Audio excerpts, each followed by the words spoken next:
Hello and good morning, dear students. Today we are here with our social science topic, that is chapter 3, Movement Towards a New World, part 1. So first of all, हम ये chapter शुरू करें उससे पहले थोड़ा सा past chapter यानी second chapter का थोड़ा ग्लांस कर लेते हैं, because this chapter is somewhere related to that. So in second chapter we have read about the first world war and Russian revolution, right? हमने देखा कि फर्स्ट वर्ल्ड वॉर कैसे शुरू हुआ. तो फर्स्ट वर्ल्ड वॉर की कहीं ना कहीं जो मेन वजह थी वो थी सर्जिवो क्राइसिस. ओके, सर्जिवो क्राइसिस क्या है? अब सर्जिवो क्राइसिस ये थी कि हमने पढ़ा था कि the Prince of Austria and his wife was assassinated by being shot at by a member of the Serbian terrorist organization's Black Hand, right? हमने देखा कि ऑस्ट्रिया के जो प्रिंस है, whose name was Archduke Ferdinand, right? उसके वो Prince और उसकी वाइफ को सर्बियन टेररिस्ट ऑर्गेनाइजेशन जिसका नाम है ब्लैक हैंड, इस ऑर्गेनाइजेशन ने मार दिया था. ओके, अब क्या हुआ कि ऑस्ट्रिया ने ऑब्वियसली ब्लेम किया सर्बिया को कि इसमें जिसका भी इन्वॉल्वमेंट है you find out the culprit, okay, with in 48 hours. But Serbia ने कोई ध्यान नहीं दिया, इग्नोर किया इस बात को. एंड इन रिटर्न क्या किया ऑस्ट्रिया ने उन पर अटैक कर दिया. सो अब क्या हुआ कि ऑस्ट्रिया ने वॉर डिक्लेयर कर दिया सर्बिया पर. तो क्या हुआ कि ये जो एक छोटा सा मैटर था between two nations we can say, अब ये हुआ कि वर्ल्ड ग्रुप्स में डिवाइड होने लगा. कुछ लोग थे, कुछ कंट्रीज थी जो ऑस्ट्रिया को सपोर्ट करने चली गई, कुछ ऐसी थी जो सर्बिया को सपोर्ट करने चली गई. So we can say that our globe was divided into two parts, okay, and that parts because of that क्या हुआ कि फर्स्ट वर्ल्ड वॉर क्रिएट हुआ, बिगन हुआ. तो हमें पता है कि दो हमारे जो वो पार्ट्स थे फर्स्ट वर्ल्ड वॉर के, वो कौन से थे? One was allied nation and other was axis nation, जिसको हम अलियंस भी कहते हैं. ठीक है, सो इस तरीके से ये सारे इश्यूज क्रिएट हुए. हमारा जो वर्ल्ड है वो दो पार्ट्स में डिवाइड हो गया. And then after first world war शुरू हुआ, डिस्ट्रैक्शंस देखा हमने ये भी पढ़ा कि effects of first world war क्या थे. इमीडिएट इफेक्ट्स था कि destructions of man and money, social changes आए, ट्रीटी ऑफ वर्सलिस, क्योंकि जर्मनी हार चुका था फर्स्ट वर्ल्ड वॉर में. सो उस पर एक ट्रीटी फॉर्म की गई थी, that was the treaty of Versailles in June 1919. Okay, फिर लॉन्ग टर्म इफेक्ट्स भी हमने देखे, हमने Bolshevik revolution and all such हमने सेकेंड चैप्टर्स में हमने स्टडी कर लिया है. सो नाउ हम जो पढ़ने वाले हैं that is movement towards a new world. So that means कि आफ्टर फर्स्ट वर्ल्ड वॉर क्या ऐसे सब कुछ शांत हो गया था? इतना बड़ा एक डिस्ट्रक्शन हुआ, राइट? सो इसके बाद सब कुछ सडनली शांत हो गया, या फिर किसी का कोई पॉइंट ऑफ व्यू नहीं रहा, या जो हारी हुई कंट्रीज है उनकी हालत क्या हुई? सो ये सारी चीजें हम इस चैप्टर में पढ़ने वाले हैं. So let's move on. In this chapter हमारा जो पॉइंट्स है, इंट्रोडक्शन हम कैसे शुरू करेंगे. So first of all will read about the global trends between the two world wars. Okay, then उसके अंडर पॉइंट्स है fascism in Italy, Nazism in Germany, militarism in Japan, and global depression 1929 to 32. Okay, so let's move on firstly. Look at the global trends between two world wars. क्या हुआ था? Global trend यानी एक trend शुरू हो गया globe पे, that is earth पे, राइट? वर्ल्ड में एक ट्रेंड शुरू हो गया, और जिस वो ट्रेंड क्या था कि वर्ल्ड वॉर का ट्रेंड हो गया, right? First world war we have seen, second world war भी हुआ.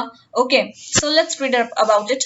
After the first world war people became economically poor. Yes, obviously that is the fact कि जब भी किसी भी कंट्रीज के बीच में वॉर्स होता है, सबसे पहले जो पिसता है वो कौन पिसता है? That is common man.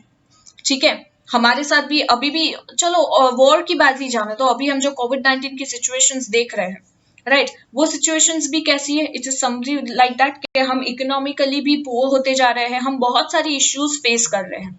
Okay, सो अगर फर्स्ट वर्ल्ड वॉर जैसी चीज हुई होगी तो ऑब्वियसली लोगों की फाइनेंशियल कंडीशन बहुत खराब हो चुकी होगी. ओके, क्योंकि ट्रांसपोर्टेशन बंद हो जाता है, लोगों का आना जाना बंद हो जाता है, एवरीथिंग कर्फ्यू जैम हो जाता है. ओके, सो नेक्स्ट है the immediate government in power were unsuccessful in improving this condition. So immediate government in power were unsuccessful in improving this condition, right? तो जो भी गवर्नमेंट इमीडिएटली वहां higher हुई, right? जैसे हमने देखा कि जर्मनी थी, तो जर्मनी में ये फर्स्ट वर्ल्ड वॉर में वो हार गई, ओके देन आफ्टर क्या हुआ कि उसके जो भी गवर्नमेंट के हेड थे या हुसोएवर वो तो वहां से भाग गए या उन्होंने तो हाथ ऊपर कर लिया कि नाउ वी आर हेल्पलेस, वो खत्म हो गई राइट। तो कोई भी इमीडिएट गवर्नमेंट अगर नई शुरू होती है तो क्या होता है कि वो इस कंडीशन को टैकल करने में उसको वक्त चाहिए। ओके सो इमीडिएटली कोई भी डिसीजन लेना या कोई भी कुछ भी करना वो सक्सेसफुल नहीं रहता। सो जो भी इमीडिएट गवर्नमेंट आई पावर में वो अनसक्सेसफुल रही इस कंडीशन को इम्प्रूव करने में। Obviously they want they required much time. Okay then people lost trust in democracy, dictatorship begin in some countries right. लोगों का भरोसा डेमोक्रेसी पर से हट गया। ओके कि जैसे democracy we all know our country is also a democratic country right. So democracy का मतलब क्या होता है कि where the power lies in the hand of people, ठीक है, जहां पे पूरा पावर लोगों के पब्लिक के हाथ में होता है। जैसे गवर्नमेंट को आज हम बनाते हैं right, we elect them. Okay जितने भी मिनिस्टर्स है कहीं ना कहीं हम इलेक्शन करते हैं, हम उन्हें वोट कर रहे हैं बिकॉज ऑफ दैट कि वो उस जगह पे है आज। Okay so that is we call democracy. तो कहीं ना कहीं लोगों का भरोसा डेमोक्रेसी पर से हट गया और बहुत सारी कंट्रीज में डिक्टेटरशिप शुरू हो गई। dictatorship begin in some countries. So what is dictatorship, right? So dictatorship हम कह सकते हैं कि it is completely opposite of democracy. ये democracy का एंटोनिम है, हम ऐसा कह सकते हैं। ठीक है, क्यों एंटोनिम है? डिक्टेटरशिप में क्या है, that power lie sorry democracy में क्या है, power lies in the hand of people. ठीक है कि पूरा पावर लोगों के हाथ में, लोग गवर्नमेंट को चूज करेंगे, लोग ही सब कुछ करेंगे। ओके बट डिक्टेटरशिप में क्या है कि गवर्नमेंट बाय अ डिक्टेटर, कोई एक पर्सन, कोई एक पर्सनालिटी जो होती है राइट वही क्या करती है, पूरी कंट्री को रन करती है। हम कह सकते हैं एब्सोल्यूट ऑथोरिटी किसी एक बंदे के हाथ में है या एक फर्म के हाथ में या एक एसोसिएशन के हाथ में, जहां पे कोई अपोजिशन पार्टी नहीं होती, कुछ रूलिंग पार्टी, ऐसा कुछ नहीं। डेमोक्रेसी में क्या, दो पार्टीज होना जरूरी है, one is opposition right and one is ruling party. यानी रूलिंग पार्टी कुछ गलत करती है तो opposition party sitting and watching them, और वो लोगों के सामने लाएंगे कि ये क्या क्या गलत कर रहे हैं। गेटिंग सो पब्लिक को अंदाजा आएगा कि नेक्स्ट अब किसको वोट देना है, क्या इलेक्शन में करना है हमें। बट डिक्टेटरशिप में there is only one party right जिसके पास एब्सोल्यूट ऑथोरिटी है। ओके वो जो कहेगी वही लोगों को फॉलो करना है, वो चाहे सही है चाहे गलत है, बट उसी को फॉलो करना है। गेटिंग सो बहुत सारी कंट्रीज में डिक्टेटरशिप आ गया which became a driving force for the second World war, और जिसकी वजह से हम कह सकते हैं कि कुछ ऐसी कंट्रीज में डिक्टेटरशिप की वजह से सेकेंड वर्ल्ड वॉर फिर से होने के चांसेस बढ़ गए। Okay Fascism in Italy. Okay, so fascism actually was started by Benito Mussolini. Okay, you can see behind a picture of Benito, and I have also mentioned some of the pictures of this famous leaders at last. So in the First World War, Italy was on the side of the winning nation and fought for those nations. तो हमने second chapter में already study कर लिया था कि Italy कौन से side में थी right. So Italy was on the side of winning Nations right. So winning Nations कौन सी थी, हमारा कौन सा ग्रुप था, दैट वाज अलाइड ग्रुप। ठीक है, सो अलाइड ग्रुप में इटली थी, यानी वो विनिंग साइड पे थी, और एक्सिस एंड उसमें जर्मनी और दूसरे सारे नेशंस थे। ओके सो व्हाट हैपेंड के यू मस्ट बी थिंकिंग के इटली विनिंग नेशंस के साइड थी इवन दो राइट। ऐसा क्या हो गया कि इटली में फैसिज्म शुरू हुआ। ठीक है, so let's move on. It incurred a massive expenditure of $12 billion, lost lives of 6 lakh soldiers. तो इतना ही समझते हैं पहले कि फर्स्ट वर्ल्ड वॉर में इटली विनिंग साइड पे थी and fought for those nations only. Okay, और इस पोस्ट वर्ल्ड वॉर में इसमें पार्टिसिपेट करने के लिए और उसके बाद उनको अराउंड मैसिव एक्सपेंडिचर कितना हुआ, दैट वाज $12 billion। ठीक है, और 6 लाख सोल्जर्स इटाली के मरे। Yet other winning nations took over the choicest territories, ignoring Italy. हुआ क्या, जब फर्स्ट वर्ल्ड वॉर खत्म हुआ राइट. सो जितने भी विनिंग नेशंस थे उनको अपने अपने चॉइसेस के हिसाब से लूजर नेशंस की बहुत सारी टेरिटरीज मिली, बट सबने किसको इग्नोर कर दिया? इटाली को इग्नोर कर दिया, और you can even call Italy, it's fine. ठीक है, तो उसको इग्नोर किया. तो इटली को यहाँ पे गुस्सा आया क्योंकि $12 बिलियन का खर्चा उनके सर पे है एंड 6 लाख सोल्जर्स मरे हैं उनके, and then after they are getting nothing. मतलब इतनी मेहनत की, उतना सब कुछ हुआ, और उसके बाद उनको जो टेरिटरीज चाहिए थी, जो एक्सपेक्टेशन थी उनकी, वो उन्हें नहीं मिली. Italy was angry and frustrated. तो इस बात से लेकर उनका दिमाग गया, राइट, कि एक तो विनिंग नेशंस में होते हुए, राइट, इतना खर्चा करते हुए, इतने सोल्जर्स को की जाने गई, and then after they are not getting what they were expected.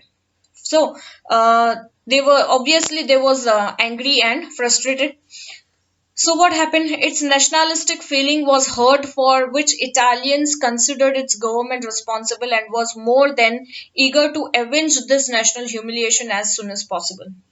तो वहां के जो सिटीजन्स थे, इटली के जो सिटीजन्स थे, उनको कहीं ना कहीं लगा कि इतना सब कुछ हुआ और इन सब में जिसकी सबसे बड़ी गलती थी, and that was Italian government. ठीक है. सो क्योंकि इटालियन गवर्नमेंट कहीं ना कहीं हम कह सकते हैं कि वीक रही, राइट, कि वो अपनी डिमांड सामने नहीं रख पाई या अपने चॉइसेस टेरिटरीज को वो नहीं ले पाई, right. So this was the reason might B.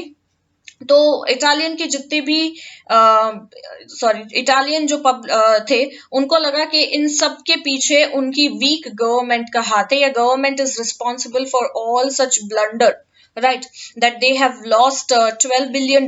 They have expenditure of this massive. Next, lost lives of $6 lakh soldiers. Fine. So ये सब कुछ होने के बाद पब्लिक को ऐसा लगा कि हमारी गवर्नमेंट की ही गलती है, वही रिस्पॉन्सिबल है, और उनको लगा कि ये जो हमारी इंसल्ट हुई है, ये जो humiliation they have faced after this first world war, right, they have to take revenge for it. Okay. So उनको लगा कि कहीं ना कहीं हमारी इस नेशनल ह्यूमिलिएशन को हमें एक जवाब देना चाहिए, राइट. हमारी जो इंसल्ट हुई है, we have to answer for it. और इस आंसर के लिए वहां पे डिक्टेटरशिप शुरू हुई, right. In order to salvage Italy from such a dire situation, Benito Mussolini launched the Fascist Party. तो इस सिचुएशन में से, राइट, ये जो इटाली की सल्वेज सिचुएशन जो हो गई है, उस सिचुएशन में बाहर निकालने के लिए बेनिटो मुसोलिनी ने क्या किया? फेसिस्ट पार्टी लॉन्च की. ओके. सो फेसिस्ट पार्टी, फेसिज्म नाम क्यों आया? That is because one of the party was launched in Italy by Benito Mussolini, और इसके लिए हम उसे कहते हैं what?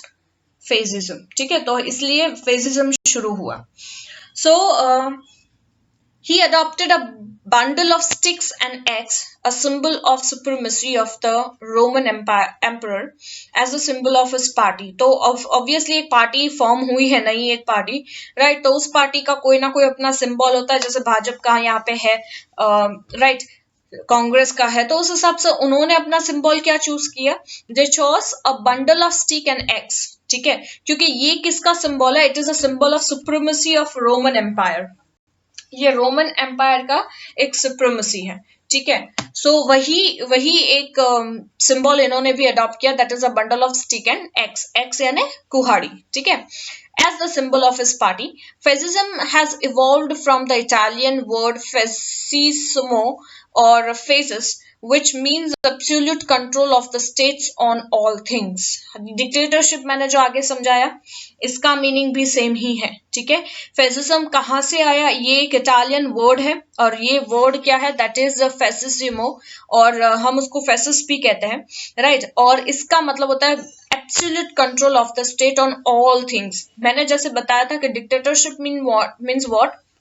कि the powers lie in the hand of one individual person, we can say, in the hand of individual person or any individual association. किसी एक बंदे के हाथ में या एक पार्टी के हाथ में पूरा पावर हो, तो हम उसको कहते हैं डिक्टेटरशिप. और यहाँ पे fascism का मतलब भी सेम है. Mussolini's maxim was one party, one leader. Maxim we can say कि it is a type of what we can say कि एक नारा कह दो या एक बिलीव कह दो, राइट? तो ये जो है मुसोलिनी किस चीज पे बिलीव बिलीव करता था, that is there should be one party one leader, right? और वी कैन से कि एक जनरल ट्रुथ एक्सप्रेस करना, ये रूल ऑफ कंडक्ट हम कह सकते हैं मैक्सिम को, ठीक है? He gave military training to his party volunteers who work black uniform who wore black uniform, sorry. So उन्होंने क्या किया कि अपनी जितने भी पार्टी वर्कर्स थे उन्हें मिलिट्री ट्रेनिंग देना शुरू कर दिया, राइट? पार्टी वॉलंटियर्स को, ओके? और उनका जो यूनिफॉर्म था that is a black uniform. You can see in that picture कि बेनिटो मुसोलिनी ने भी खुद ने एक ऐसा ब्लैक यूनिफॉर्म पहना हुआ है. So after coming to power, Mussolini captured Rhodes and Dodecanus Islands from Turkey. Turkey के island और Rhodes को इसने capture कर लिया जैसे ही वो power में आया, right? जैसे ही उनको मतलब public started following him, उनका dictatorship एक form हो गया था इटली में. He also won Albania, Abyssinia and Fiumport in 1924. So ये सारी ऐसी places weekend से जगह है कि शायद इटाली की expectation थी कि फर्स्ट वर्ल्ड वॉर के बाद उन्हें ये सारी जगह मिले जो नहीं मिली उनकी choices के हिसाब से. एंड देन आफ्टर मुसोलिनी ने ये सब अचीव करना शुरू कर दिया, okay? Fiumport, actually it is in Hungary, right? And Abyssinia, old name है, that is of East Africa की एक जगह का है. So after these victories, Mussolini snapped all ties with the League of Nations and joined the Rome, Berlin, Tokyo axis. So ये सारी victories के बाद, इन सारी प्लेसेस को अचीव करने के बाद, जीतने के बाद, वॉन करने के बाद, मुसोलिनी ने क्या कर दिया कि लीग ऑफ नेशन जो फॉर्म हुआ था, राइट, उनसे क्या कह सकते हैं कि अपना रिलेशंस कंप्लीटली तोड़ दिया, राइट? लीग ऑफ नेशन से वो बाहर आ गए, ओके? लीग ऑफ नेशंस इसलिए था कि कहीं ना कहीं उनकी ऐसी एक कोशिश थी कि सेकेंड वर्ल्ड वॉर ना हो सके, इसलिए वजह से एक ऑर्गेनाइजेशन शुरू किया गया था, क्योंकि मुसोलिनी को सेकेंड वर्ल्ड वॉर चाहिए था या कहीं ना कहीं उन्हें एक वॉर चाहिए था, राइट? जो उनका इंसल्ट हुआ फर्स्ट वर्ल्ड वॉर में इटाली का, उसको जवाब देने के लिए. सो वो उन्होंने उसमें से वो कंप्लीटली बाहर आ गए और उन्होंने क्या ज्वाइन किया, रोम, बर्लिन, टोक्यो एक्सिस को ज्वाइन कर लिया, ठीक है? दस Italy became responsible for the second World war. तो ये पहली ऐसी कंट्री जो सेकेंड वर्ल्ड वॉर के लिए क्या है, रिस्पॉन्सिबल है. ऐसी बहुत सारी कंट्रीज है जिसकी वजह से सेकेंड वर्ल्ड वॉर हुआ. सो अभी हमने जो पढ़ा that was Italy, okay? Next comes Nazism in Germany.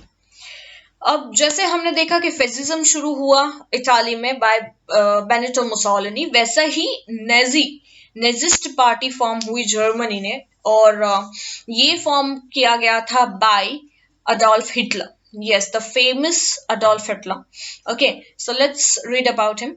It was economically ruined. हमने देखा कि अगर जीती हुई कंट्री जैसे Italy was on the winning side, right? अगर जीती हुई कंट्री की हालत इतनी बुरी हो गई थी कि इकोनॉमिकली रूइंड हो चुकी थी, उनको अराउंड हमने पढ़ा कि 12 बिलियन डॉलर्स का खर्चा उन्होंने देखा, 6 लाख सोल्जर्स उनके मरे, तो हारी हुई कंट्रीज की हालत क्या हुई होगी, just imagine.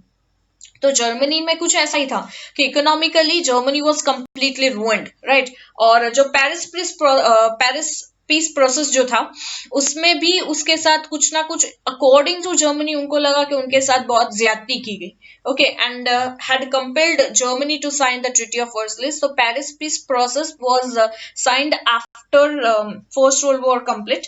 First world war के बाद एक पीस प्रोसेस था जिसमें जितनी भी हारी हुई कंट्रीज थी उनको ये जो प्रोसेस है उसमें साइन करना है और अपने अपने हर एक कंट्रीज पर जो ट्रीटीज प्लेस की गई थी वो उन्हें फॉलो करनी है under Paris peace process.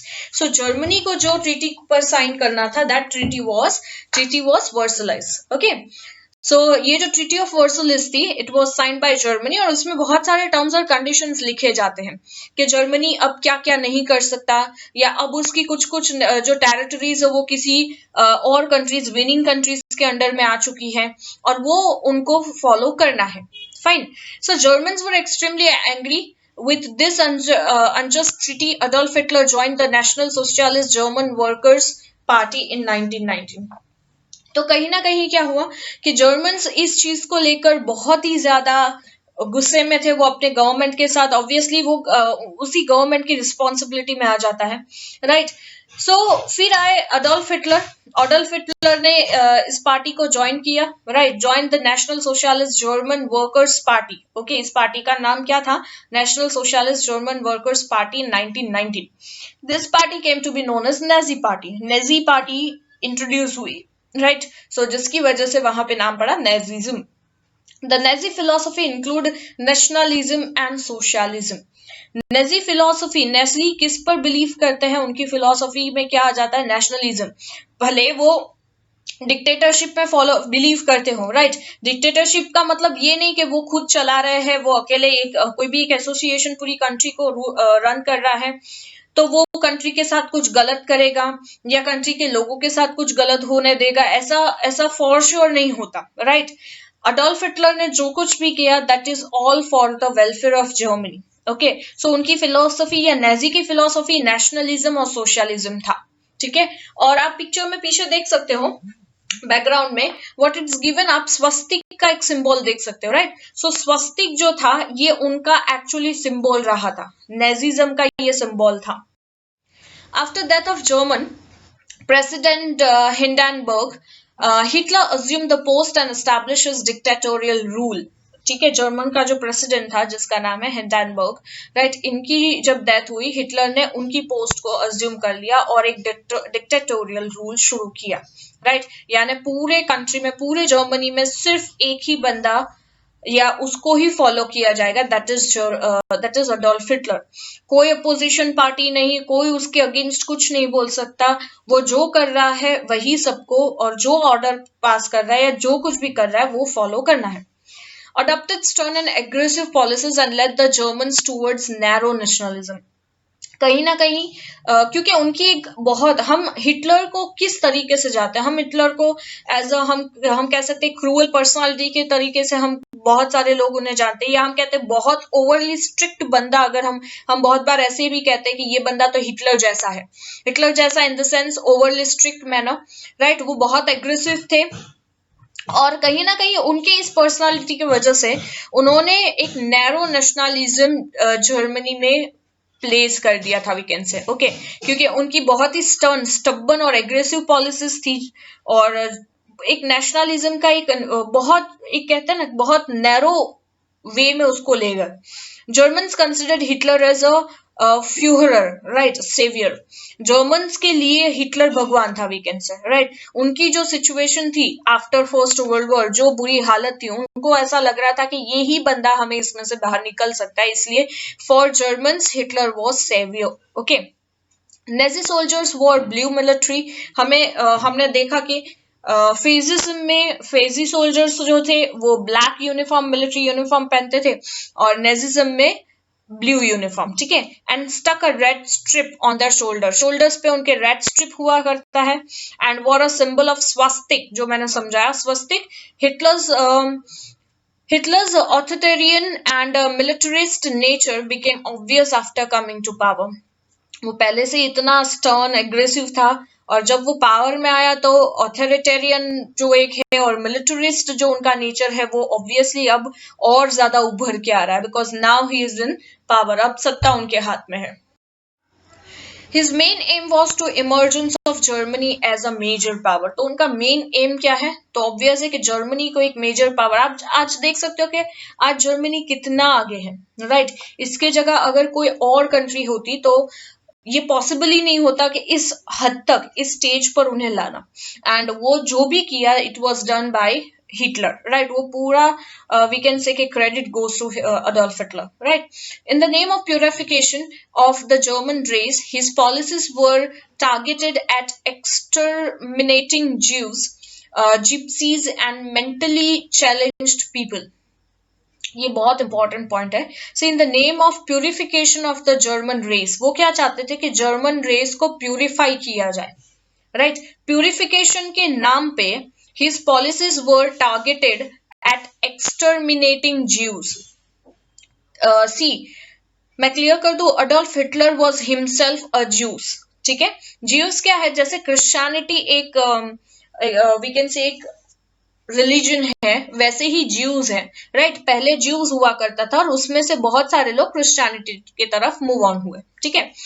So we can से क्या एक अपडेटेड वर्जन है क्रिश्चियनिटी ज्यूज का। तो हिटलर को, अडल्फ हिटलर को कहीं ना कहीं ये गुस्सा था कि फर्स्ट वर्ल्ड वॉर अगर जर्मनी हारा गया या जो भी हुआ, that is because of that exterminating Jews की वजह से हुआ, राइट। और वो उनको टारगेट कर रहे थे, वो ऐसे लोगों को टारगेट कर रहे थे जो मेंटली चैलेंज्ड लोग हैं, राइट। उन्हें ऐसा लगता था कि ये सारी गलती उन एक्सटर्मिनेटिंग ज्यूज की है, ओके, और जिसकी वजह से ये सारी चीजें हो रही है। जिप्सीज का मीनिंग होता है that is a member of travelling people traditionally living by trade and Fortune telling, okay. यानी हम नहीं कहते कि पुराने ऐसे बिलीव करने वाले जो लोग होते हैं या फिर वो fortuner sorry what we can say के फॉर्चून टेलर्स जो होते हैं कि नहीं ऐसा होना चाहिए या ये करना चाहिए, राइट। हम कह सकते हैं एक नॉमेडिक लोग जो स्टेबल नहीं है अपनी जिंदगी में, राइट। जिसका कोई जगह, कोई प्लेस, कुछ भी स्टेबल नहीं है, ऐसे लोगों को हम कह सकते हैं जिप्सीज, ओके। सो उनको टारगेटेड किया गया कि ये लोग कोई काम के नहीं है या ये लोग कुछ ना कुछ मतलब इनकी वजह से ये सारी चीजें हो रही हैं, ओके। सो इसकी वजह से इन्होंने जो है जर्मनी में ये अडोल्फ हिटलर ने इनको टारगेट करते हुए ये सारी चीजें की कि इनको कहीं से निकालो, इनकी वजह से कह सकते हैं कि काम बिगड़ रहा है अकॉर्डिंग टू हिम, ठीक है। So by the end of the Second World War, innumerable European Jews lost lives. तो जब तक सेकेंड वर्ल्ड वॉर हुआ तब तक क्या हो गया कि बिकॉज ऑफ अडोल्फ हिटलर बहुत सारे यूरोपियन ज्यूज जो थे, ज्यूज को फॉलो करने वाले जो थे, उनकी जाने गई, which is known as the Holocaust या जेनोसाइड। और उनकी डेथ को क्या कहा गया, दैट इज हॉलोकॉस्ट और जेनोसाइड, ठीक है। एक्सटर्मिनेटिंग ज्यूज का मतलब होता है किलिंग और specially a whole group of people, ठीक है, ऐसे ग्रुप ऑफ पीपल को मार डालना। तो यहाँ पे हमने देखा कि सेकेंड वर्ल्ड वॉर के बाद भी यही हुआ, ठीक है, या उस वक्त तक ऐसा हुआ कि यूरोपियंस में मैक्सिमम जितने भी ज्यूज थे वो मारे गए और इनकी डेथ को या ये जो कुछ भी हुआ उनको कहा गया हॉलोकॉस्ट या जेनोसाइड।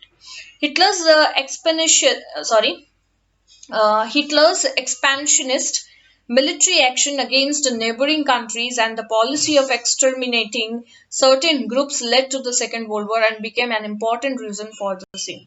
तो हिटलर का जो ये बिहेवियर है दैट इज एक्सपेनिशिस्ट बिहेवियर है, मिलिट्री एक्शंस जो वो ले रहे हैं, राइट, वो जैसा हमने कहा कि अग्रेसिव नेचर है उनका, जो अपने ही लोगों को, जैसे वो जीव्स थे तो भी क्या हुआ, फिर भी अपने ही लोगों को जिन्होंने मार डाला वीकेंड से, तो ऑब्वियस है कि वो जिनके साथ जिनको जर्मनी ने जिसके भी साथ जो कुछ भी हुआ जर्मनी में, right, after first world war, या जर्मनी के साथ जिसने भी गलत किया है, तो ऑब्वियस है कि उनके साथ तो अब क्या होगा।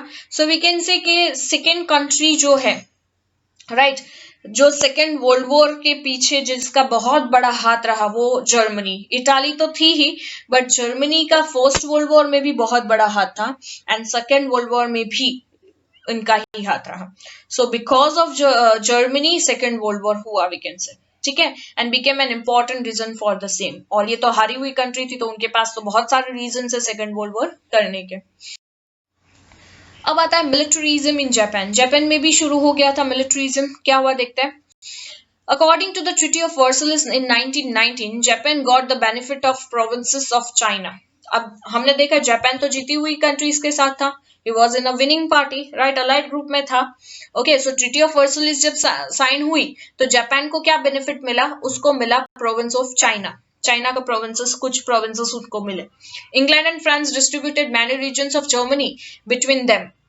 इंग्लैंड और फ्रांस ने क्या किया, क्योंकि फ्रांस का एक बहुत ही पुराना, हम कह सकते हैं कि एक दुश्मनी थी जर्मनी के साथ, ठीक है, तो इंग्लैंड और फ्रांस दोनों ने मिल बांट के किसको ले लिया, जर्मनी को बीच में डिवाइड कर दिया, डिस्ट्रीब्यूट कर दिया उनके रीजन्स को।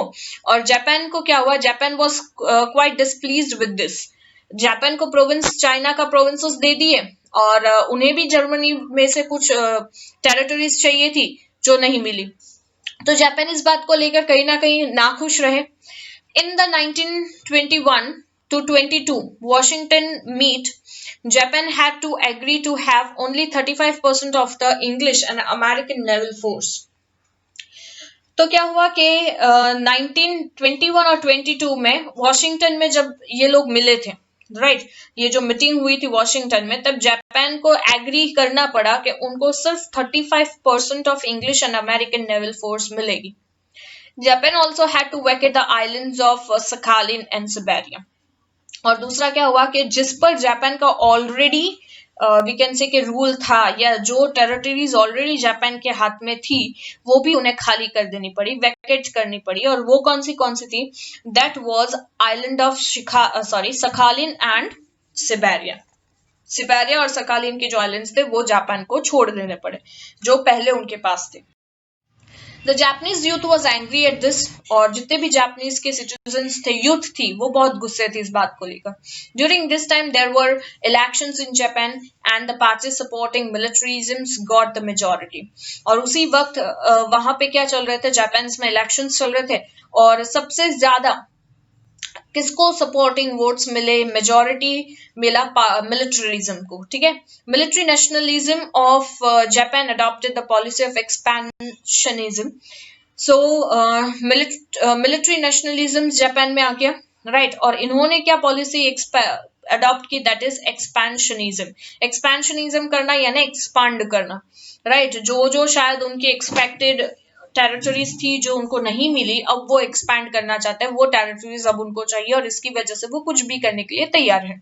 Japan did not get a permanent place in the league of nation, ना ही लीग ऑफ नेशन में उनको परमानेंट जगह मिली, और वहां से भी क्या हुआ कि लीग ऑफ नेशन से भी वो अलग होने लगे।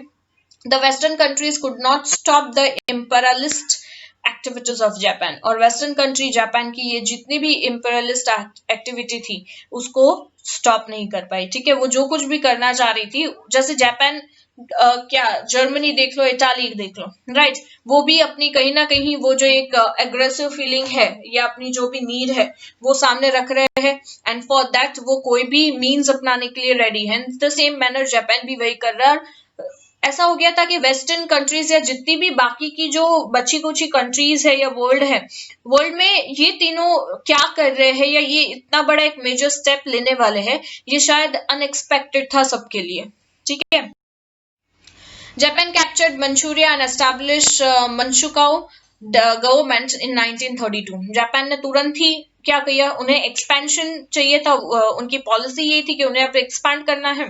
सो मंचूरिया को कैप्चर किया, और वहां पे उन्होंने अपनी एक गवर्नमेंट फॉर्म की जिसका नाम रखा गया मंचुको गवर्नमेंट, और ये हुआ 1932 में। Also it captured Korea, Mongolia, Shantung and some province of China. तो चाइना की ये सारे प्रोविंस को कैप्चर कर लिया। It improved its relation with Germany. अब क्या हो गया? हम कहते हैं दुश्मन दुश्मन भाई भाई, राइट, ऐसे होता है ना कि दो दुश्मन है और सामने अगर अपोजिट में वो दुश्मनी है तो दूसरे भी दोस्त बन जाते हैं। ऐसा ही कुछ हुआ। पहले क्या था? फर्स्ट वर्ल्ड वॉर में हमने देखा कि जर्मनी अलग था, वो लूजिंग कंट्री थी, राइट। इटाली और जापान विनिंग कंट्री में था, क्योंकि अब दोनों के मकसद सेम हो चुके हैं तीनों के। तो जर्मनी और इटाली भी जापान के साथ, यानी जापान, जर्मनी और इटाली अपने रिलेशंस अब सुधार रही है एक दूसरे के साथ मिलकर, क्योंकि उन दोनों के जो इंटेंस है तीनों के वो सेम हो चुके हैं। ओके, सो वो तीन अब क्या हो रहा है? मिल जाएंगे and let lose its string of imperialism. Okay, तो अब वो क्या करेंगे? इम्पेरियलिज्म जो एक ग्रुप फॉर्म हुआ था उससे वो अपने अपने जो रिलेशन है वो कट ऑफ करते जा रहे हैं। After Emperor Meiji, Emperor Hirohito 1936 also encouraged these activities of Japan.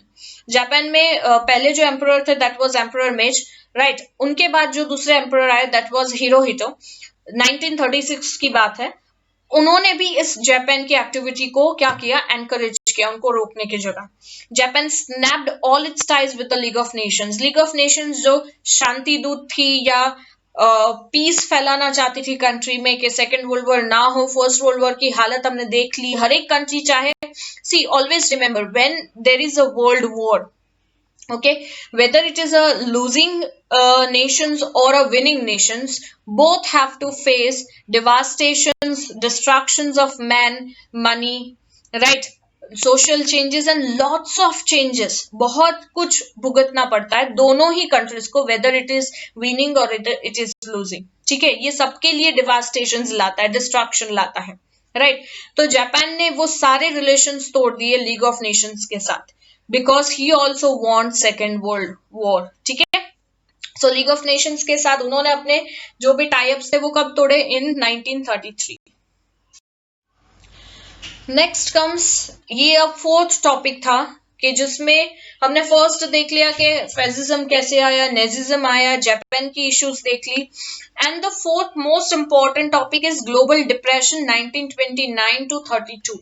Right इसमें हम स्टडी करेंगे कि ये एक फोर्थ ऐसा इंपॉर्टेंट पॉइंट है, कहीं ना कहीं ये भी कसूरवार है सेकेंड वर्ल्ड वॉर की वजह के लिए. ठीक है, the heads of most of the European nations had the believe that with the end of first world War even the post war problems of the world will come to an end, but this proved wrong. तो बहुत सारे European Nations जो भी है, जो बड़े बड़े Nations है, राइट उनका एक बिलीव था कि फर्स्ट वर्ल्ड वॉर के एंड होने से, राइट जितने भी पोस्ट वॉर प्रॉब्लम्स थी, राइट फर्स्ट वर्ल्ड वॉर के पहले जितने भी प्रॉब्लम्स रही या उसके बाद जो भी प्रॉब्लम्स होगी वो सब खत्म हो जाएगी, क्योंकि उनको ऐसा था कि जो कंट्रीज हार चुकी है अब वो कैपेबल ही नहीं होगी कुछ करने के लिए, राइट अब कोई नेक्स्ट स्टेप कभी नहीं लेगा. या फिर उनको एक आइडिया ऐसा भी था कि इतना डिवास्टेशन, इतना डिस्ट्रक्शन देखने के बाद अब कभी कोई ये सोच ही नहीं सकता कि सेकेंड वर्ल्ड वॉर हो. बट ये सारी चीजें क्या हुई?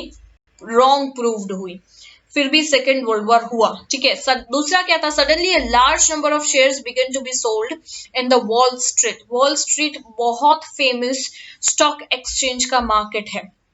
ओके, जो पूरे वर्ल्ड के वी कैन से के स्टॉक्स या वगैरह जो जिस पर ये जो ग्लोबल डिप्रेशन जब भी आता है वो इसकी वजह से आता है कि अगर वॉल स्ट्रीट में कुछ अप्स एंड डाउन होगा तो पूरे ग्लोब पे, पूरे अर्थ पे इसका, पूरे वर्ल्ड पे इसका असर होगा. ठीक है, so stock market causing the stock market to crumble. Okay, so Wall Street stock market क्या हुआ? धीरे धीरे क्रम्बल यानी टूट रहा था, कंप्लीटली टूटना यानी इसमें शेयर्स होते हैं और शेयर्स का जो बाइंग ज्यादा या जब सेलिंग ज्यादा बढ़ जाता है तो क्या होता है कि there are numbers of sellers पर देयर आर नो बायर्स. ठीक है, जब बायर्स नहीं होते हैं तो मार्केट टूटने लगता है. ओके, क्योंकि किसी के पास इतने पैसे ही नहीं है कि वो बाई करे, राइट तो सेलर्स क्या होंगे? सेलर्स की भी हालत खराब हो जाएगी. This was called as the Wall Street crisis by the critics, और क्रिटिक्स ने इसको नाम दिया, इस क्राइसिस को नाम दिया, that is Wall Street crisis. ये कब दिया गया? That was 24 October 1929. ठीक है, this crisis shook the whole world and shattered the economic condition of the nation, giving birth to the Great Global Depression.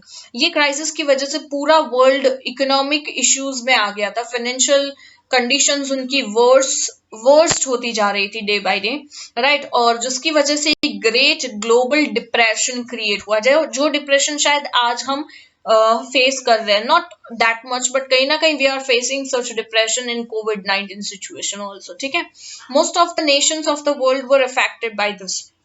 Obviously बहुत सारी कंट्रीज इस global depression का शिकार हुई. इवन अ सुपर पावर, यहाँ तक कि जितनी भी सुपर पावर या डेवलप्ड कंट्रीज हम जिसको कहते हैं, ग्रेट ब्रिटेन, राइट उनकी भी हालत खराब हो गई. Great Britain had to sacrifice its policy of keeping gold reserve against its currency pound. उन्होंने ये सेक्रीफाइस करना शुरू किया क्योंकि फाइनेंशियल कंडीशन बहुत बुरी हो गई थी, राइट उनकी जो पॉलिसी थी कि गोल्ड रिजर्व्स रखेंगे अगेंस्ट करेंसी पाउंड के हिसाब से. सी आपको अगर पता ना हो तो मैं बता दूं कि हम सोचते हैं कि इंडिया में इतनी गरीबी है, पॉवर्टी है, तो गवर्नमेंट क्यों नोट छापना शुरू नहीं कर देती? नोट जितनी ज्यादा छापेंगे इतना ज्यादा क्या होगा कि इजीली हम पॉवर्टी को हटा सकते हैं. बट एक्चुअली नहीं, ऐसा नहीं होता. होता क्या है कि हमारे गोल्ड रिजर्व जितना कंट्री में होगा, हमारे पास जितना गोल्ड होगा उसके मेजर में ही हम उतनी करेंसी को प्रेस कर सकते हैं, ठीक है, उतनी ही करेंसी हम छाप सकते हैं according to the rules. Okay, so यहाँ पे भी यही हुआ। This affected the other nations of the world and international trade and industry. अगर इतनी बड़ी बड़ी कंट्रीज या इतनी सुपर पावर कंट्रीज की हालत ऐसी होगी तो ऑब्वियसली दूसरी कंट्रीज का पर भी इसका असर होगा, राइट। और इंटरनेशनल ट्रेड और इंडस्ट्रीज भी अफेक्ट होने लगी दूसरी कंट्रीज की। Prosperous nations like America also had to impose strict measures. America ने बहुत सारे strict measures impose करना शुरू कर दिया, यानी जितनी बड़ी कंट्रीज थी वो सब इस ग्लोबल डिप्रेशन का शिकार हो चुकी थी। तो सोचो कि जितनी भी छोटी छोटी कंट्रीज है, डेवलपिंग कंट्रीज है या अंडर डेवलप्ड कंट्रीज है, उनकी हालत क्या हुई होगी, इंडिया की हालत क्या होगी। सो आज हम टॉपिक यहीं पे रखते हैं। You can see the picture here, right. यहाँ पे बहुत सारे हमने पिक्चर्स दिखाए हैं। Okay, one is the Benito Mussolini का पिक्चर आप देख सकते हो, राइट। एंड दूसरा जो है वो स्वस्तिक का जो है, दैट इज स्वस्तिक is the picture of Nazism. एक फैसिज्म का फोटो रखा है, एक नेजिज्म का है।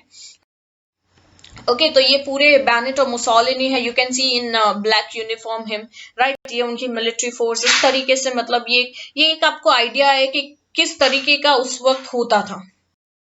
Next is the famous Adolf Hitler. See you can found his military, उन्होंने किस तरीके से एक मिलिट्री फोर्स फॉर्म की थी, राइट। और यू कैन सी के उनके आर्म्स पे स्वस्तिक का सिंबल भी है। Okay, and their uniform was blue in colour. So in this lecture we'll discuss this much only, क्योंकि हम ज्यादा पढ़ेंगे तो कंफ्यूज हो जाएंगे, right. So please clear it out. इसमें जितना भी हमने स्टडी किया, this are the most important parts. Okay, so hope आपको ये पूरा लेक्चर समझ में आया हो। Thank you, bye bye, take care.